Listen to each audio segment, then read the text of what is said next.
बच्चों morning sir. Good morning. Good morning. Thank you sir. Okay, sit down sit down.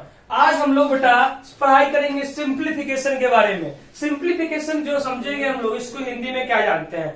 बहुत सारे बच्चे हैं जो केवल इंग्लिश पे ही ध्यान देते हैं। सिंप्लीफिकेशन समझ गए, उसके आगे के फॉर्मूला क्या है, रूल्स क्या है, क्वेश्चन कैसे सॉल्व होंगे, उसको जान करके बैठ जाते हैं और पढ़ लेते हैं। लेकिन छोटी सी बात है, लेकिन बहुत ही बड़ी बात हो सकती है, उसको जानेंगे। अगर मान लीजिए आपके घर में कोई छोटे बच्चे हो, वो अगर आपसे मन से आपके मुंह से सुन लिया कि भैया बोल रहा है सिंप्लीफिकेशन, पूछ सकता है भैया बताओ सिंप्लीफिकेशन का हिंदी क्या होता है, तो वो कहेगा कि मेरे को आता ही नहीं, केवल सिंप्लीफिकेशन पढ़ा।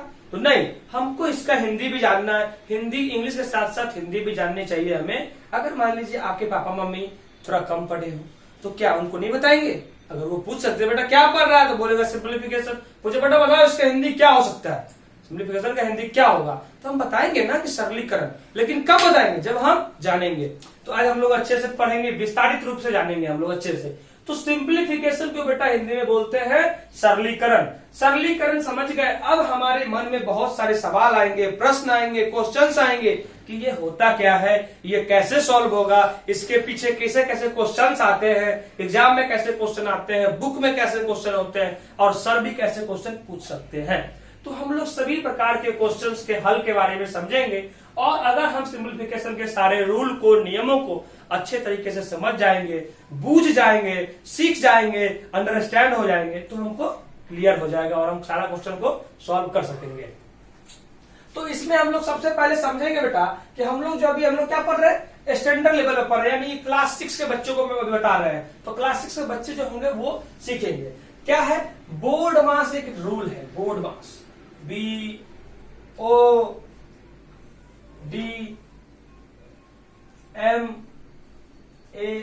BODMAS, इसी को हमको याद कर लेना है, फॉलो कर लेना है कि बोर्ड मास, BODMAS।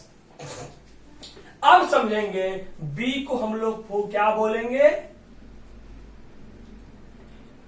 तो ब्रैकेट बोलते हैं। ओ का है, ओ को क्या बोलेंगे, ऑफ बोलेंगे, ऑफ कर देंगे, ऑफ हो गया। डी से क्या होगा, डिवाइड। एम से क्या होगा, मल्टीप्लाई। और ए से ऐड होगा, और एस से सब्ट्रैक्ट होगा। अब इस चीज को जान गए, बच्चा यही चीज को जान करके बस बैठ जाता है कि मुझे तो सब आ गया, सब सीख गए, सब बूझ गए, सब समझ गए। लेकिन नहीं, हमको इसके साथ साथ इसके सिंबल को और इसके हिंदी को भी जाननी चाहिए।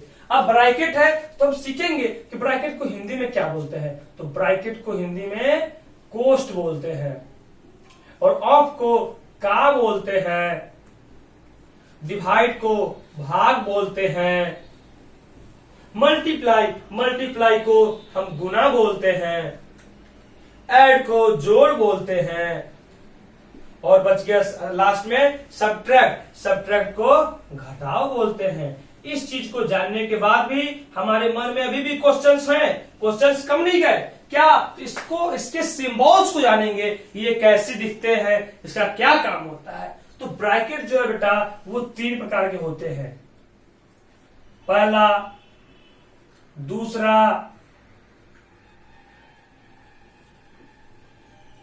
तीसरा। का जो होता है वो क्या होता है, तो मल्टीप्लाई के सिंबल में भी होता है। डिवाइड क्या है, तो भाग है, गुना है, मल्टीप्लाई है, और जोड़ जो है वो क्या है, ऐड है, और ये सब्ट्रैक्ट है। इस चीज को जानने के बाद हमें एक चीज की और बहुत ज्यादा ध्यान रखनी पड़ेगी। सबसे पहले हम क्लास 6 में पढ़ रहे हैं तो ध्यान रखेंगे कि सबसे पहले किस चीज का काम करेंगे।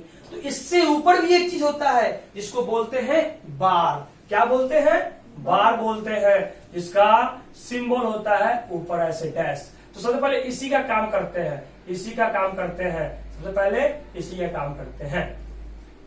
अब जो है बेटा हम समझ गए कि सबसे पहले कोई भी क्वेश्चन होंगे हम देखेंगे, उसमें अगर बार है तो पहले बार का काम करेंगे, फिर सेकेंड नंबर पे हम लोग जो है ब्रैकेट का काम करेंगे। अब ब्रैकेट में 3 प्रकार के ब्रैकेट है, तो जानेंगे कि सबसे पहले किस ब्रैकेट का काम करेंगे। सबसे पहले इसका काम करेंगे, फिर इसका करेंगे, फिर इसका करेंगे बेटा। अब नेक्स्ट आ गया ऑफ। इस ब्रैकेट में काम करने के बाद हम ऑफ का काम करेंगे, यानी गुना का, फिर इस गुना का यानी कि ऑफ लिखा हुआ है उसका काम करेंगे, और फिर डिवाइड का काम करेंगे, फिर मल्टीप्लाई का काम करेंगे यानी गुना का, फिर ऐड का काम जोड़ का, और एस मतलब सब्ट्रैक्ट का काम करेंगे घटाव का। तो इसको अच्छे से नोट करेंगे, सीखेंगे, जानेंगे, समझेंगे, और अब हम इससे संबंधित, इससे रिलेटेड क्वेश्चंस को बनाएंगे, सीखेंगे, जानेंगे कि वो क्वेश्चन कैसे सॉल्व होंगे, उसका आंसर क्या आएगा और कैसे सॉल्व किया जाएगा। तो अभी तुरंत हम लोग